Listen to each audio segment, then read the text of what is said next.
Today, we are going to talk about quit playing games with my heart, sex, and cardiovascular disease. We're very lucky to have Dr. Ashlay Huitema with us today, who is a doctor in the Division of Cardiology at St. Joseph's Healthcare in London and London Health Sciences Centre.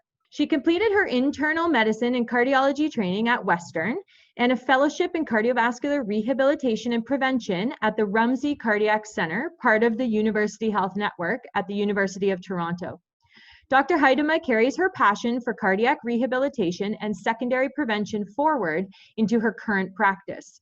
Her research interests center around cardiac rehabilitation in special clinical populations, knowledge translation, involving patient care, and care delivery and heart failure management. Okay, so we're going to start today by talking about quit playing games with my heart and talking about sex and cardiovascular disease. So I'm going to start by defining the issue about women in cardiology and the barriers and challenges that we all face, about what's going on about awareness and change, and talk a little bit about where does cardiac rehabilitation fit in all of this. So just to introduce the topic, sex and gender is a big thing and the distinction between the two of them. And really it impacts how cardiovascular disease affects our world and as women especially. So the biology is our sex. And so every cell, every gene, and every molecule is influenced by sex and by the different hormones and things that, everyone is born with based on their genetic makeup. And then environment really helps to shape gender with social environmental influences, stress and other risk factors, and lifestyle affects both of these things as well. So lifestyle are the choices that we make in terms of diet, exercise, smoking, alcohol, all of the things that impact our daily lives. So we're going to talk a little bit about sex and cardiovascular disease, but obviously gender plays into it, and we're going to touch on to lifestyle as well. So cardiovascular disease is the #1 killer of women. And I think that can be a surprising statistic to hear because it's not something that we always think about as a women's disease. And I think that's something that we really need to start changing in the mainstream media. And I'm going to show you some interesting things about how long that's been going on. So about 1/3 of female deaths are due to ischemic heart disease and stroke. And this is a worldwide thing. So this is not just a Canadian statistic, but this is from the WHO. And if you look back, it's back in 2013, and we know that the incidence of cardiovascular disease and associated diseases like diabetes and obesity, all of those things have been increasing. In Canada, heart disease is actually the leading cause of premature death for women. And every 20 minutes, a woman dies from heart disease. And interestingly, 5 times as many women die from heart disease as breast cancer. And again, it's one of those statistics that I think is really surprising because it's always been thought of as a man's disease. And so looking back at women and heart disease, this is not a new issue. And this is actually the cover from Time magazine from back in 2003. So really, we've been trying to get this message through that this is a disease that women have to worry about for some time. And I think that things are changing and there is some more awareness out there. But one of the interesting components to that as well is, what do you think about in terms of donating money when you're thinking about donating to a cause for women? And this chart's from the States, but we often kind of mirror their same patterns. And if you're looking at the amount of money that's raised for diseases versus how many deaths in the US that they affect, you really see that breast cancer has done a fabulous job of raising awareness, raising money, and directing campaigns, that help to fuel testing, fuel services. But heart disease really hasn't done that great of a job. And heart disease is actually the #1 killer of people in the US. So just something to think about the next time you're thinking about, where to donate money, or if you're wanting to support a charity, supporting heart disease and cardiac rehab foundations is a really great way to kind of support women's health as well. So in 2013, 2017, there was a survey among women aged 19 to 29. And what they told us with this survey is that only 37% of people believe that heart disease can be different for men and women. And 40% of people were eating unhealthy foods approximately more than 5 times a week.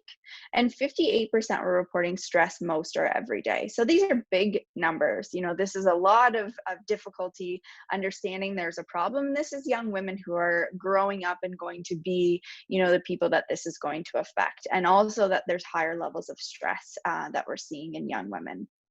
In 2013, there was a Canadian survey done that showed this was talking about knowledge about cardiovascular disease and risks, and less than 50% of people identified smoking as a risk factor, and less than 25% of people were able to name the other leading cardiovascular disease risk factors. So I think this is a really important thing because a lot of cardiovascular disease can be prevented.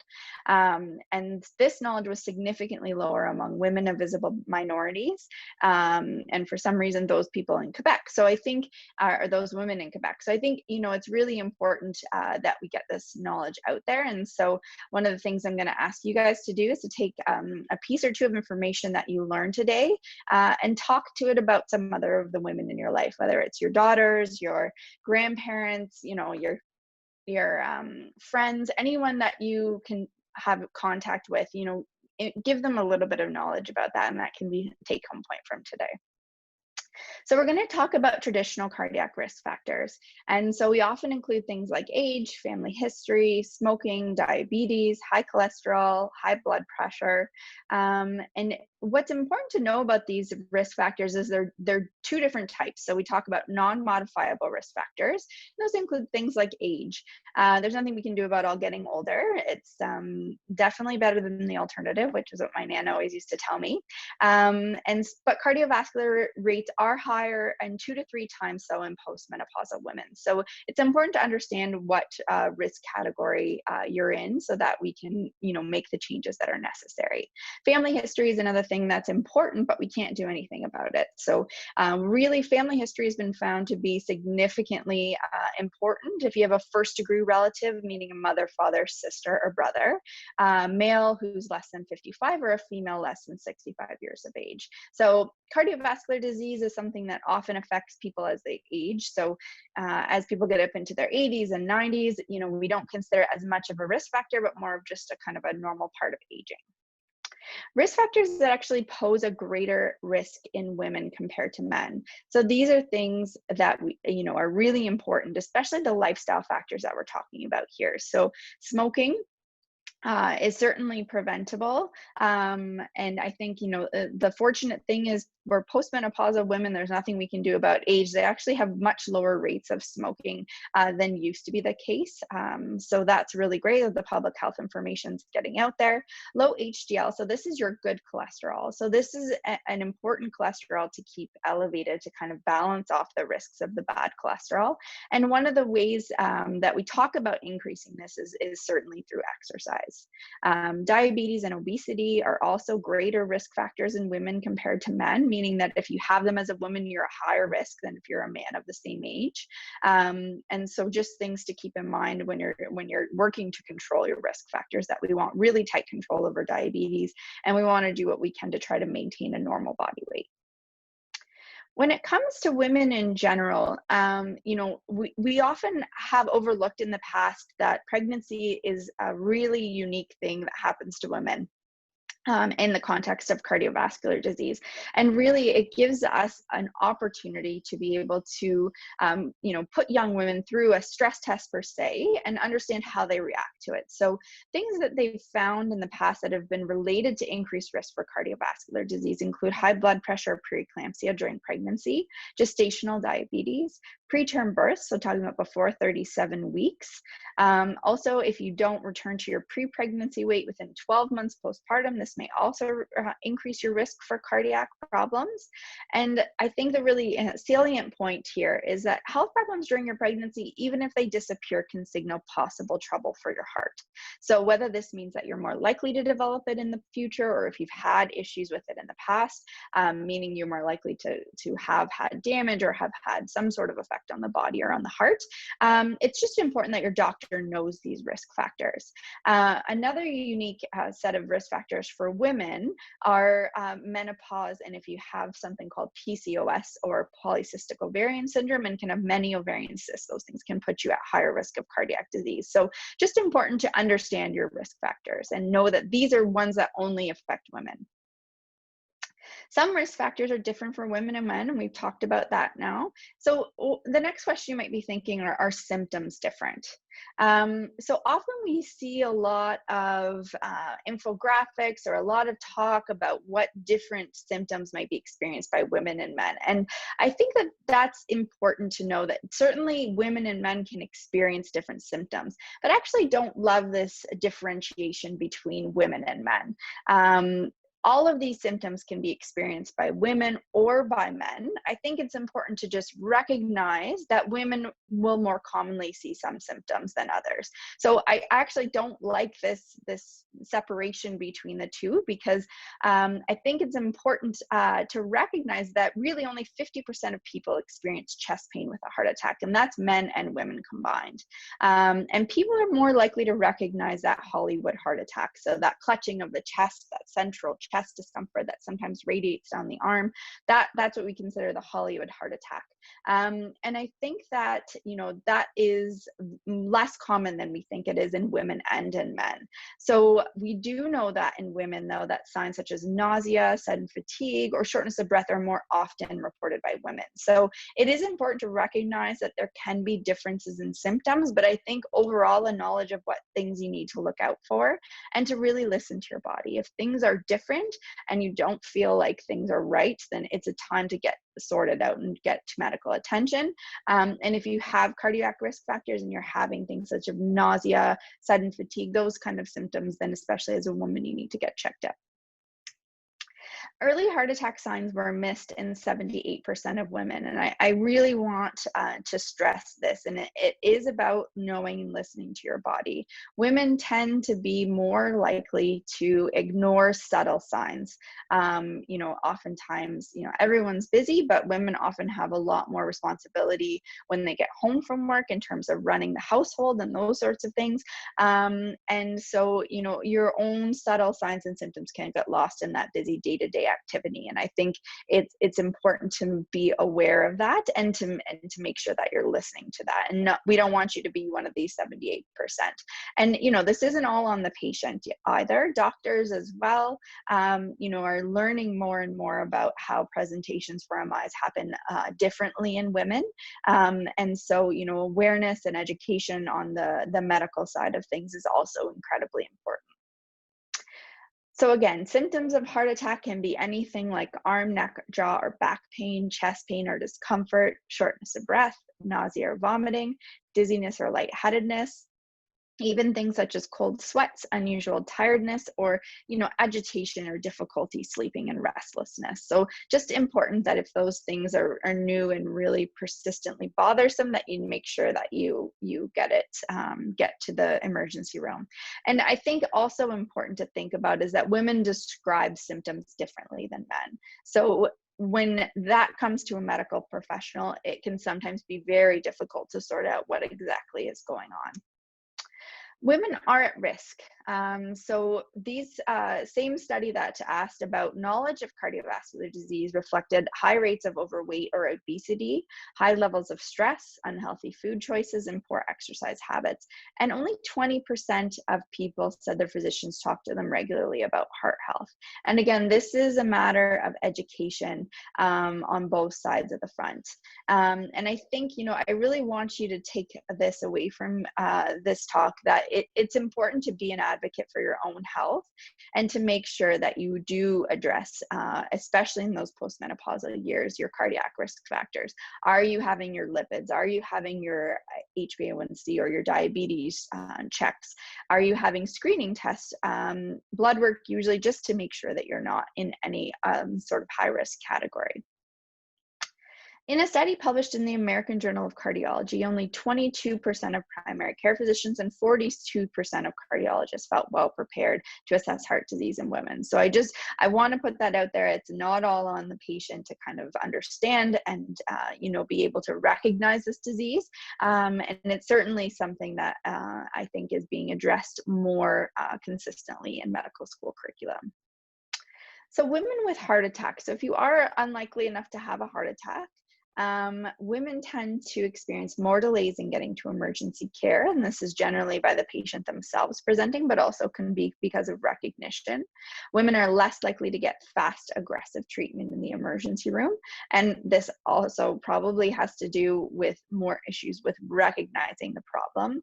And women are less likely to be discharged on recommended medications. It's a bit alarming to me as a physician to see that that's the case. Now, I can come up with a number of reasons in my head why I think that that's probably the situation. Women tend to have more adverse drug reactions than men. Women have twice the bleeding complications from angioplasty, so sometimes that can delay the start of evidence-based medications. But even more important, that follow-up happens afterwards, and that's one of the beneficial effects of being in cardiac rehab, is having the opportunity to reassess those medications for secondary prevention.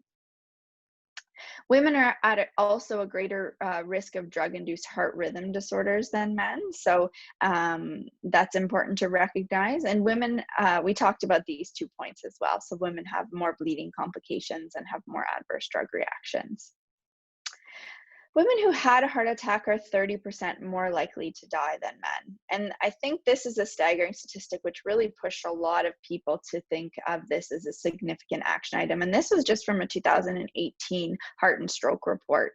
This is something that we need to change because there may be reasons why, from a biologic perspective, that a heart attack can be more severe in a woman than a man. And oftentimes women are older, it leads you to have more comorbidities and other medical problems. But I think saying and being happy with saying there's a sex difference of 30% when people present is really something that most of us wouldn't be comfortable with. Part of the problem is that in the research and in a lot of the drug trials, women were initially excluded. And so a lot of the early cardiovascular research, which we base a lot of our evidence-based therapy on, only focuses on men. And initially this was partially done because of the risk of pregnancy and researchers not wanting to put women of reproductive age or fetuses at undue harm. So it didn't come necessarily from a malicious place, but what it's left us with now is this gap in knowledge, where we really don't have a good understanding of exactly how our evidence-based drugs really affect women. And so I think that it really does call into question, can we use all these exact same trial results to effectively care for women? And it wasn't until 1997 that Health Canada actually mandated equal representation of men and women in research studies. And the US and the NIH in England were slightly ahead, about 10 years before, in kind of recognizing the inclusion for both sexes. So luckily, a lot of our multi-center randomized studies earlier than that started to include higher proportions of women. But I think, reading from the research, looking at the research, you really still see it's difficult to get 50% of each sex in the studies. And so it's great that it's mandated, and studies actually have to submit to ethics, their reasoning why they don't have 50% of women in their study if they're not able to achieve it. And so I think this is a great step forward, and hopefully, as new medications come out, which we're fortunate in cardiovascular disease that we have a constant evolving base of evidence-based medication, that we have the opportunity to kind of update our knowledge about women in cardiovascular disease. And I think it's important because we're complex creatures. We have different anatomical, physiological, or hormonal, and electrical differences in our heart. And this is brought out by some of the things that we mentioned before. And I think it's just important that all those different facets are brought into the research world so that we can effectively apply them in the clinical world. And changes are coming. So I think this is really important. And this is, a good news story, because awareness campaigns have been going on for the last couple of years to empower women. From a medical perspective, curriculums in medical schools are being addressed to develop, are being developed to address the bias. And multiple funding organizations demand an explanation regarding sex and gender for all new research proposals. So it is really important that these steps are happening. And in Canada ourselves, there's new collections of women who are studying this and men who are studying this sort of area, and opportunities for us to get together in a scientific capacity. And every time that we're able to bring groups of like-minded people together, we start to raise awareness, but we also have the opportunity to develop new innovations. And women's heart health programs are popping up all over the country to try to help serve women in multiple areas, and cardiovascular disease is becoming one of the hot topics in terms of getting funding behind those programs to really serve women more appropriately. There's new ongoing research into pregnancy complications and vascular disease, and this was something I think that was really taken for granted for a long period of time, except for in those really niche areas where, cardiologists were dealing with pregnancy. And for anyone that's had to access those services, there's not a lot of, specialists out there that deal in those areas, usually a couple in each major center. And also in areas where cardiovascular disease affects women more often. So spontaneous coronary artery dissection is certainly a disease that's predominantly of women. So about 90% of patients that present with spontaneous coronary artery dissection certainly are women. Microvascular disease is also a female predominant disease. And also rheumatic disease tends to be associated more with women than with men. And although we don't see rheumatic disease very often anymore in people that are native to Canada, we still see it quite frequently in our large immigrant population. So it's certainly something that we need to look more into and learn more about how this specifically affects women. So exercise and cardiac rehabilitation. So I think it's really important to focus on what we can do and what we can change to benefit things. So, like I said, this is a good news story. So we have opportunity and we have the ability to be able to change how lifestyle factors affect our risk of cardiovascular disease. And exercise and cardiac rehabilitation has been shown to have a reduction in recurrent cardiac events, improved survival, improved functional status, and improved psychosocial well-being. So these are all important things that cardiac rehab can help us to achieve. Often there are barriers to cardiac rehab, and some of them can start right from hospital. So there's a very low number of patients who are referred who are actually eligible for cardiac rehabilitation. And then out of those lower numbers that are referred, only about 20% of patients enroll. So, again, a lot of it has to do with understanding what cardiac rehab is. And it ends up, in some cases, being this black box you're dealing with a lot when you're in an acute hospitalization, and then you get another appointment that you may not understand what the benefit of it is. But I think, if you're on here with us today, you're either engaged in the cardiac rehabilitation program or you're coming to learn more about it. And so again, I think it's one of those things that it's important to spread the word about your experience and of the benefits that it can bring. Oftentimes there can be barriers to adherence as well. And I think that this is something as a rehab community we certainly identify. So exercise, if you've never done it before, can certainly be a new experience. Certainly family responsibilities, lack of transportation, and other comorbidities can kind of get in the way. But I think it's important to know that we want to help you address these issues. So as a multidisciplinary team, we, in a lot of our cardiac rehabilitation programs, I'm fortunate to have a great team behind me in London, and I had a great team behind me when I was in Toronto. And so, with our dietitians and our kinesiologists and our psychologists and our social workers and all of the different professionals that are there to support you, as well as the medical staff, I think it's important that we explore these issues. And I think it's for you guys to know that we are looking at ways of trying to, overcome these barriers as they apply to women, but to all patients as well. And, we recognize that this is a new time, and things have been particularly challenging over the last couple of months. And as we all kind of pivot and change and try to find what we would consider our new normal, we have to think about how these things are affecting people. And I think there'll be a whole new set of barriers and other things that we have to consider when we're talking about patients, interacting in the virtual world. So important that we recognize cardiac rehab can actually lower the chances of a second heart attack or heart surgery, that it can reduce your overall risk of dying or having a future cardiac event, that it can lessen chest pain, and in some cases, the need for medications. So this is definitely something, if you've ever had angina before, that absolutely, increasing your exercise tolerance can help to reduce angina, which can help to reduce the number of medications that you have to take. It can help you to control risk factors. So important to control things such as high blood pressure and cholesterol.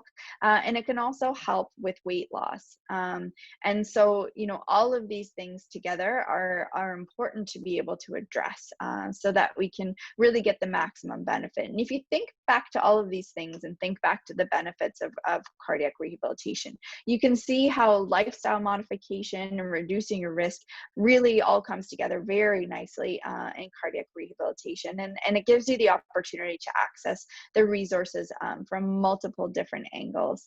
And so I encourage you guys to continue to participate in the capacity that we're all able to right now. And I know that, UHN and a lot, and Ottawa and London, a lot of places have been doing everything we can to try to engage with patients in that virtual environment as we're able to. And just reach out to your healthcare practitioners. We're all here to help you along that journey. And, if you have questions, then we're always happy to answer them for you. So I think that's about all I have to talk about today. So I'm happy to take any questions.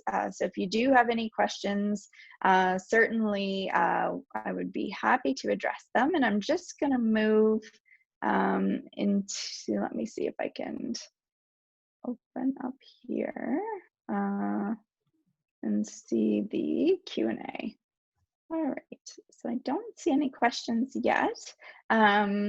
I actually have a question for you, Dr. Huitema. I just wonder, while people are kind of typing into the Q&A if they have any, I just wondering if you can comment on sort of social support or peer support for women. And I know that there was a survey done out of Ottawa a number of years ago that kind of talked about the idea that maybe women aren't quite ready to jump right into cardiac rehab in terms of the exercise and the nutrition and all of that, but they need to kind of deal with the mental health side of things first and whatnot. I just wonder if you can comment a little bit on that, and if you know of programs that exist for that type of thing. Yeah, so I think that is a really important area. And one thing to highlight is that, a lot of programs are fortunate to be able to offer like this program or this education session, a women's only group. But I think it's really important that women kind of have that choice and make that choice. So they have shown that women who want to participate in a women's only program actually do better if that opportunity is available to them. And also when it comes to peer support, that it is something that, is higher utilized by women in cardiac rehabilitation, or women starting that program than by men. And also that people tend to take, or women tend to take more satisfaction and tend to take, more from those kind of peer support sessions. So there are some programs that are online. Oftentimes, they tend to be organized around female predominant diseases. So I know that in terms of SCAD in particular, there's some really fantastic peer support groups. There's one that's attached to Ottawa, That certainly is a great peer support program for SCAD. There's actually a Facebook group that has a more of an international spread that I often direct a lot of patients to, because they tend to just have really open conversations there, and people like to be able to access that in more of kind of an anonymous manner. And so, if that's something I think that you identify that's important to you, and peer relationships can certainly help with a lot of, uncertainty about what you're doing and when you can resume a normal activity, and all of these things. And I think that having those conversations is something that as rehab programs, we really hope to facilitate. I'm not sure, Lisa, if you can speak to what you guys have available. I'm not sure if that's changed now, or if they're if the peer support program is back up and running in Toronto. I'm actually unsure about Toronto, but I'll actually get Dr. Kalala to comment on that. I will say in Ottawa, at the Heart Institute there, that they have a women's peer support program that was an in-person program, but with COVID, they've now turned it into a virtual program using platforms similar to Zoom or whatnot, that they do have sort of, groups of women coming together and going through a whole curriculum. But actually, I'll just let Dr. Kalala here make a comment about that. So at Toronto Rehab, we do have a one-to-one peer support program that we use for patients when they identify that they would like to speak to a peer support type of, if they're having problems with, adhering to the program, or just having issues with, like you said, Dr. Huitema, dealing with some of the transitions. But we don't have a formal women's peer support group. We are working on reinstituting that and hoping to make it virtual. So that's something that we hope will be coming down the wire. Excellent. Yeah. So what Lisa was speaking about, or Dr. Cody was speaking about, was the program out of Ottawa. So it's the same one. They have, regular cardiovascular disease, and they also have kind of a SCAD version. So, and they're actually, since COVID and everything going online, they have been opening the opportunity, I think, for anyone to participate. So if you're interested, you can look up just the Ottawa Heart Institute. The Ottawa Heart Institute, and kind of navigate through there. I'm not exactly sure, but we can probably get that for you if anyone's interested. There's a few questions. I'll just comment really quickly here that the Cardiac College also has a chapter on relationships that people can refer to as well if they want more information. But anyways, I'll let you get back to the Q&A there. Yeah, no problem. So I'll maybe just address one of the questions that just came in is about what happens when the cardiac rehabilitation program is over, and the support that we're able to offer during the program is, usually an intense kind of 6 months, and then you're graduated from the program. And I think it's important that the goals and the ideals of our cardiac rehabilitation programs are really to teach self-management skills and to help give patients the opportunity to develop those skills, and so they can take those forward. And if we could support you indefinitely with our multidisciplinary teams, I think we would all love to be able to do that, but it's just with funding constraints and the majority, or the numbers of patients that we want to be able to reach, or we need to be able to reach, we're just not able to. So I think this is also where that peer support can really become important. And I know, from participating closely in a lot of group exercise classes, that people form relationships that go on to continue.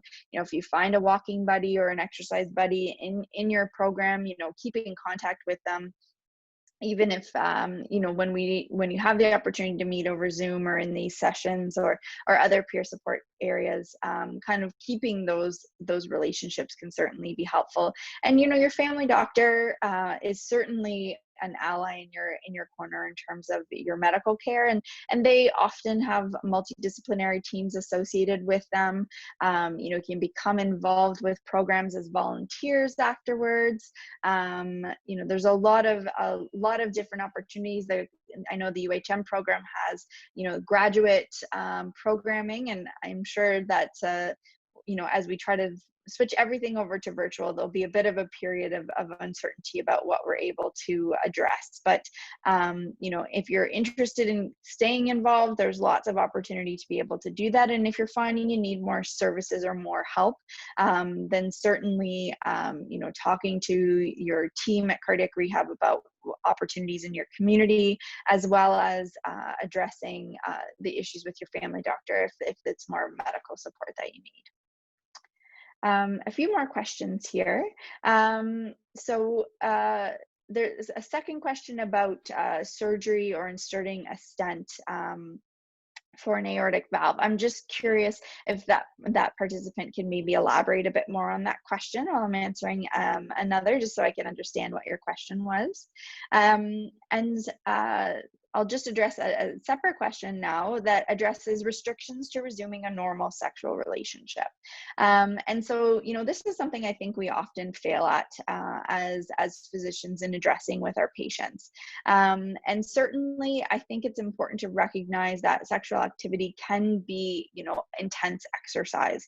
And so it may not be something that you're able to participate in fully initially out of the gate. And generally we recommend, 4 to 6 weeks after your event, it's good to get walking and be able to do a bit of exertion. And once you're able to kind of comfortably, do some physical activity in the form of walking, then I think it's okay, obviously, to resume a full sexual relationship. And we don't ever discourage patients from, engaging in some sort of sexual relationship during those time periods, but having a full expressive sexual relationship may take some time, and it may take a bit of time for you to kind of get back some physical stamina, and that's okay. And generally we say, it's the same kind of circumstance as when you're exercising. Listen to your body. If you're having symptoms or if you're feeling unwell when it's happening, if you get any chest pain, shortness of breath, then certainly, back off and give it a bit more time. And important to make sure that your partner understands kind of what your limitations might be initially. And, it always is helpful to have that helpful, supportive, communicative relationship to be able to kind of wade through that. But certainly if you have any questions, for your individual circumstance, it's definitely something to address with your cardiologist or your family doctor. So I'm not entirely sure what the other question was trying to ask. I'm wondering if it's alluding to something about a TAVI. So a TAVI is a transcatheter aortic valve replacement. And so this is a procedure that can be done kind of percutaneously or through a blood vessel to actually replace an aortic valve, or there's coming out with new versions for mitral valve or tricuspid valve. And certainly if you've had a standard valve replacement, sometimes if you are older in your older age, or you're have more comorbidities, sometimes replacing a valve this way can be the best option. Or if you have had a previous valve that way, sometimes it can also, the valve deteriorating, we can also put in a replacement valve that way. So it is an option for a way to replace the aortic valve that's a little bit less invasive. But generally we only use that for high or moderate risk patients, and low risk patients, we still as physicians recommend that you have kind of the traditional aortic valve replacement, but definitely something to talk about with your health practitioner, and look at the different options for you. But generally, when we're talking about the valve replacement, there's a lot of different factors that we take into consideration when we're thinking about which valve might be best for you. And certainly each individual person has a lot of different variability in what their comorbidities might be, or other factors that may affect their life. And so certainly it's a great option if you're the right patient. And so definitely a good thing to discuss with your healthcare team. And it's important for those patients, you know, we talk a lot about cardiovascular disease in terms of coronary artery disease, but what we really mean when we say cardiovascular disease is really the whole gamut of diseases that come through the heart. So valve disease is certainly a big component of that, and you know, beneficial effects of cardiac rehab and exercise and lifestyle modification are really important for everybody, because as I had mentioned, you know, we don't really consider cardiac disease that develops in people's late ages, in their 80s, even late 70s, 80s, and 90s, as a risk factor for early coronary artery disease. But everybody, regardless of how old you are, as the aging process happens, we're building plaques in our arteries. So everyone is at risk of coronary artery disease, but it depends on your genetics, your lifestyle factors, and other modifiable and non-modifiable risk factors, how much plaque you develop, and how that works out for you in terms of whether it creates blockages or not. So all of the things we talked about will also, you know, are important for patients of a range of cardiovascular disease, and not just coronary artery disease. That's great. Thank you so much, Dr. Huitema. I would just like to invite everybody to next week's talk. So Tuesday, the 23rd of June at 10 a.m. And we will be having Veronica and Huitema, our two registered dietitians here in Toronto, talking about mindful eating practices. And so please tune in to get lots of information about mindful eating practices. So thank you so much, Dr. Huitema, and everybody, and have a wonderful day. Take care, everyone. Thanks for attending.